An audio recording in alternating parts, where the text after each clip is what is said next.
นี้ลงติดตามส่วนกระลำเด้อนี่กระลำปีงาม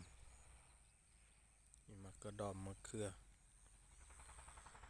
ปลูกเป็นสุดไม้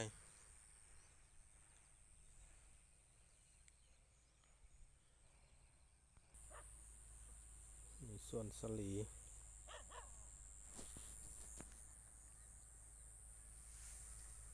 นี่เป็นสลีว่านน้อง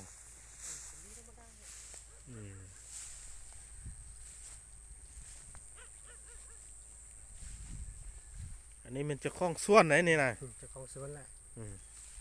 ซื้อยังคุณลุงซื้อยังบุญแม่ซ้อน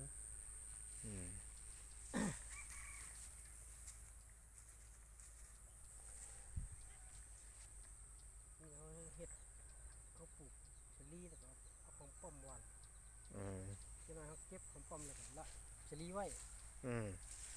ผสมผสานกันเนาะเหมือนผักกาดเนี่ยเขาเก็บผักกาดออกก็ยังเชอรี่นี่นะสบายส่วนสลีหวานผักกาดเขาเห็ดอย่างเดียวก็หวานหอมปอมเนาะอันนั้นเขากำลังเก็บยอดมะทั่วน้อย